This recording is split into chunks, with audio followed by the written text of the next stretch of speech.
ចំណុចមួយចំនួនដែលយើងគួរតែរៀនពីប្រទេសអ៊ីស្រាអែលសម្រាប់ការអភិវឌ្ឍនៅប្រទេសកម្ពុជារបស់យើងចំណុចទី1គឺក្មេងក្រោមអាយុ18ឆ្នាំគេអត់ឲ្យផឹកស្រាទេច្បាប់នៅទីនេះហើយសូម្បីតែទិញស្រាក៏ទិញមិនបានដែរនៅប្រទេសអ៊ីស្រាអែលនេះចំណុចនេះខ្ញុំគិតថាល្អមែនទែនសម្រាប់ការអនុវត្តនៅប្រទេសកម្ពុជារបស់យើង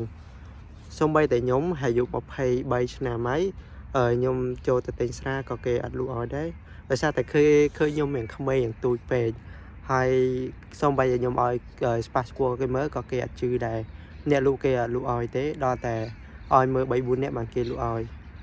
ចំណុចមួយនេះគឺវាពិសេសមែនទែនសម្រាប់ការអភិវឌ្ឍប្រទេសកម្ពុជា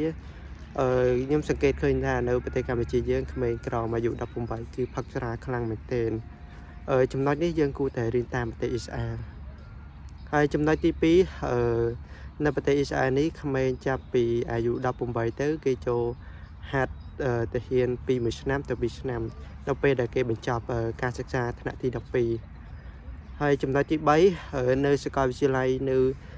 ប្រទេសអ៊ីស្រាអែលនេះគេសិក្សាតតែរយៈពេល3ឆ្នាំទេគេនឹងបានបញ្ញាបត្រនៅប្រទេសយើង4ឆ្នាំ3ឆ្នាំជាងជិត4ឆ្នាំដោយសារតែគេចំណាយពេលទៅលើការវឹកហាត់ទាហានហ្នឹងអស់រយៈពេល1ឆ្នាំទៅ2ឆ្នាំហើយអញ្ចឹងគេចំណាយទៅ3ឆ្នាំទៀតដើម្បីតបញ្ញាបត្រ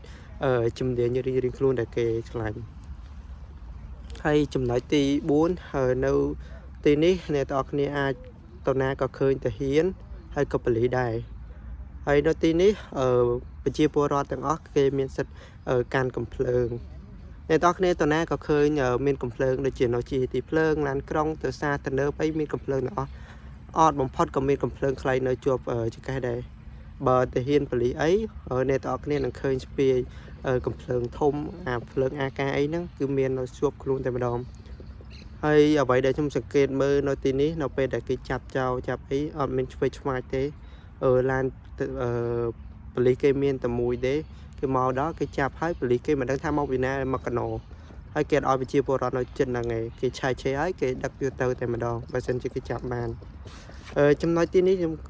គិតថាវាល្អមែនទែនសម្រាប់ការអភិវឌ្ឍប្រទេសកម្ពុជារបស់យើង